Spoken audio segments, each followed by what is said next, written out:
स्वामिनीति नाम्ने नमस्ते सरस्वती देवे गौरवाणी प्रचारिणे निर्विशेष शून्यवादी पश्चात्देशतारिणे সবাই হে কৃষ্ণ করুণা সিন্ধু দীনবন্ধু জগৎপতে গোপেশ্বরান্ত রাধা কান্ত নমস্তুতে তপ্ত কাঞ্চন গৌরাঙ্গী বানুসুতে দেবী প্রণমামি হরিপ্রিয়ে ওং নমো ভগবতে বাসুদেবায়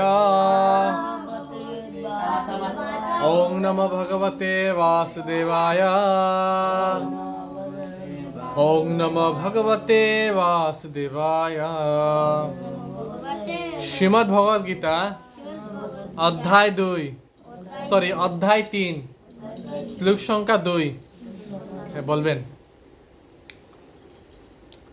বেমিশ্রেণ ইব বাক্যেন বুদ্ধিমহয়সি ইব মে বুদ্ধিমহয়সি ইব মে তত একম বদ নিশ্চিত্ত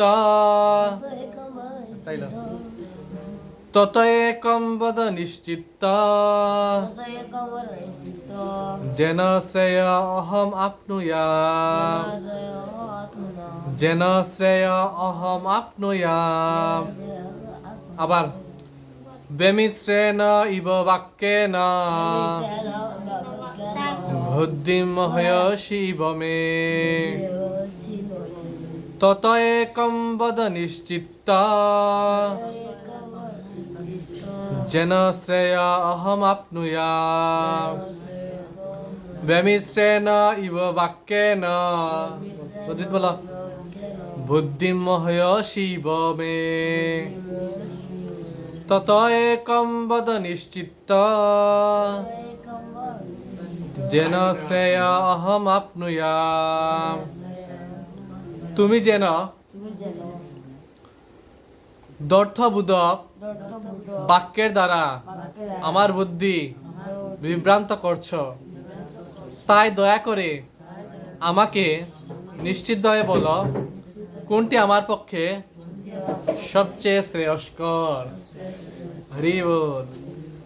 তো শ্রীমদ্ ভগবদ গীতা আমরা সকলে জানি যে পরমেশ্বর ভগবান শ্রীকৃষ্ণ উনি কাকে প্রদান করছেন? অর্জুনকে। ঠিক আছে, তো অর্জুন হচ্ছেন এই যুদ্ধে, তিনি হচ্ছেন যুদ্ধ চলাকালীন সময় তিনি অনেক কি উদ্বিগ্ন, মানে এই যুদ্ধে তিনি অংশগ্রহণ করবেন কি করবেন না। ঠিক আছে, তো অর্জুন কখনো প্রথমত অবস্থায় তিনি এই যুদ্ধে তিনি কখনো তার মত ছিল না অর্জুনের, কারণ এই যুদ্ধে যারা উপস্থিত ছিলেন সকলে হচ্ছেন তার আত্মীয় স্বজন, গুরুদেব, ঠিক আছে, শিক্ষা গুরু, আত্মীয় স্বজন, তাই তিনি কখনো এই যুদ্ধে কুরুক্ষেত্রের যুদ্ধে যুদ্ধ করতে চাচ্ছেন না। কারণ এই যুদ্ধে সে যদি অংশগ্রহণ করে অর্জুন, তাহলে পিতামহ ভীষ্মদেব, শিক্ষা গুরু, অস্ত্রগুরু, শুক্রাচার্য, দ্রোণাচার্য সবাইকে মারতে হবে, সবাই আত্মীয় স্বজন। কিন্তু এখন অর্জুন তো ধর্মীয়, অর্জুন হচ্ছে ধার্মিক, অর্জুন হচ্ছে ধার্মিক।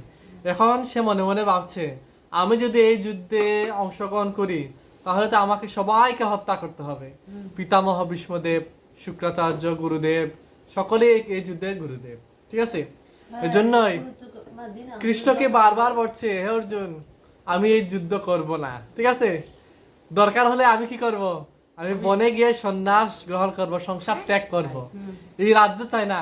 ঠিক আছে, আমার এই রাজ্য চাই না, স্বর্গ সুখ চাই না, আমি রাজ্য চাই না, স্বর্গ সুখ চাই না, আমি কি করব না, আমি এই যুদ্ধ করব না, আমি বরং বনে গিয়ে বাস করবো। রাজ্য ছেড়ে কোথায় যাবো? আমি বনে সন্ন্যাস গ্রহণ করবো, তবে আমি যুদ্ধ করব। ঠিক আছে, আসলে তো এই যে কতগুলো যে অর্জুনের যে এই বিষয়গুলো তার মাথায় কি হয়েছে, ঘুরপাক কাটছে, প্রকৃতপক্ষে এটা হচ্ছে অর্জুনের অভাব, জ্ঞানের অভাব। দেখো এই যুদ্ধটা কিন্তু পরমেশ্বর ভগবান শ্রীকৃষ্ণ কি করছে, তৈরি করেছে। ঠিক আছে, দেখুন কৃষ্ণ চাচ্ছে এই পৃথিবীতে যখন কি হয়, অধর্ম হয়, বেশি অধর্ম হয়।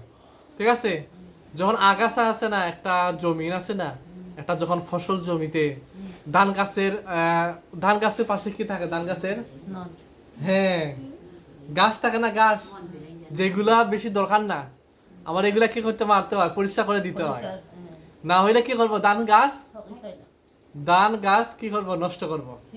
ধান গাছ ভালো করে হবে না যদি পরিষ্কার না করে দেয়। আগাছা, এগুলো হয় আগাছা। তেমনি এই জগতে অনেক সময় আগাছা জন্মগ্রহণ করে। আগাছা জন্ম হয় না এই জগতে কিভাবে? পাপ পাপ যখন এই জগতে পাপের বার হয়ে যায় তখন ভগবান কি করেন? যুদ্ধ সংগঠন করেন। যুদ্ধ কি করেন? সংগঠন করেন। তো এই যে কলিযুগে এই যে মহাভারতের যুদ্ধ, এটা হচ্ছে ভগবান তৈরি করেছে, ঠিক আছে, যাতে মানুষ কমে, অধর্ম যাতে নষ্ট হয় এবং ধর্ম স্থাপন হয়। তো ভগবান এখানে অর্জুনের দ্বারা এই যুদ্ধ সংগঠন করেছে, ঠিক আছে।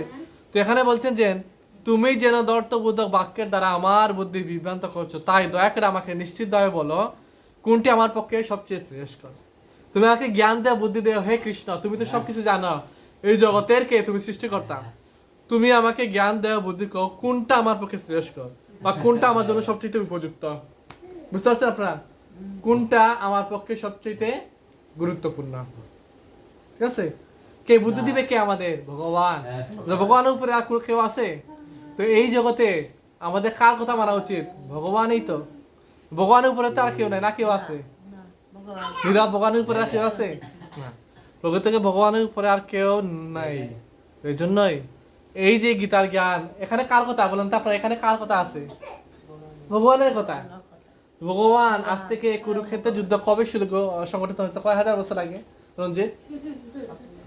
5,000 বছর আগে, 5,100 বছর আগে। হ্যাঁ, মহাভারতের যুদ্ধ হয়েছিল 5,000 বছর আগে। বেশি দূর না। কোথায় জানেন আপনারা? সেই কুরুক্ষেত্র, মহাভারত, ইন্ডিয়া। এখান থেকে প্রায় 800-900 কিলোমিটার। যাইতে মনে করো একদিন লাগবে। এই জায়গায় কুরুক্ষেত্র হয়েছে। ভগবান কত দয়ালু। এই জায়গা বেশি না, কত দূরে এখান থেকে ইন্ডিয়া আমাদের? একদিন লাগবে বেশি গেলে। ট্রেনে গেলে, প্লেনে গেলে 3 থেকে 4 ঘন্টা। এই জায়গা ভগবান এসে লীলায় বিলাস করছে, কুরুক্ষেত্র যুদ্ধ। তাহলে কত আমরা ভাগ্যবান না? ভগবান ইচ্ছা করলে তো ইউরোপ, আমেরিকা, রাশিয়া, তো সেখানে তো যুদ্ধ করতে পারলো না। কিন্তু কেন ইন্ডিয়া? কারণ ইন্ডিয়া পবিত্র ভূমি, পবিত্র। বুঝতে পারছেন আপনারা? তো এই জন্য আমাদের কি করা উচিত? এগুলা বোঝা উচিত। আসলে ভগবান আমাদের লীলা বিলাস করেছেন এগুলো কেন? আমাদের শিক্ষার জন্য, জীব শিক্ষার জন্য ভগবান আমাদের কি দিয়েছেন? এগুলা দিয়েছেন, ঠিক আছে। তো এই যে কুরুক্ষেত্রের যুদ্ধ, এটা হচ্ছে সংগঠন করেছে ভগবান আমাদের শিক্ষা দেওয়ার জন্য। প্রকৃতপক্ষে এখানে হচ্ছে কি করতে হবে? আমাদের বুঝতে হবে আসলে এই কুরুক্ষেত্রের যুদ্ধটা কেন সংগঠন করেছিলেন ভগবান, ঠিক আছে। তো অর্জুন যখন সে কখনো বুঝতে পারেনি আসলে আমি কি করব না, অর্জুনের কোনো বুদ্ধি নেই। তখন বলছে কার্পণ্য দুষ্যোপহত্ত স্বভাব পৃচ্ছামি তাম ধর্ম সুমরচেতা যচ্ছে শান্তিমাম সান্নিশ্চিতম, ঠিক আছে।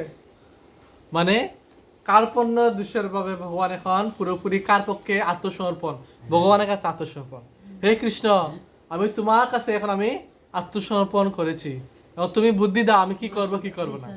এই যুদ্ধের আগে আপনারা দেখছেন না? যুদ্ধের আগে কেবল অর্জুন এবং কৃষ্ণের, আর সব কিছু নিস্তব্ধ, এই জগৎ সব কিছু নিস্তব্ধ। অর্জুন কি করছেন?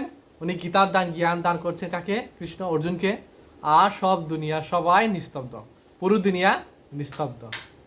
এই বেশি না আধা ঘন্টা দিয়েছে এই গীতার জ্ঞান। দেন যখন শেষ, এখন অর্জুন প্রস্তুত, যুদ্ধ, আমি যুদ্ধ করবো না, আমি যুদ্ধ করবো, কারণ আমার ধর্ম রক্ষা করা লাগবে। হ্যাঁ, অধর্ম বিনাশ করা লাগবে, অধর্ম। এই যে দুর্যোধন, কর্ণ, বিকর্ণ, দুঃশাসন, এগুলো সব পাপী না? ভগবান কাছে তুমি তাদের বধ করো, তারা অধার্মিক। তারা যদি থাকে যায় এই জগতে, তারা অধর্ম স্থাপন করে, শুধু অধর্ম স্থাপন। এই জন্য ভগবান কি করেন? মাঝে মধ্যে আমাদের এই যে বিষয়গুলো আমাদের কি করেন? স্থাপন করেন। বুঝতে পারছেন আপনারা? এই 3য় অধ্যায়ের 2 নম্বর শ্লোক এটাই। ভগবান আমাদের কি করতে হবে? আমাদের এই জগতে আমরা অনেক কিছু সমস্যার সম্মুখীন হই না? বুদ্ধি, আমাদের নিজের কোনো বুদ্ধি আছে? আমরা অন্যের বুদ্ধি নিতে হয়। এটা কিভাবে করব?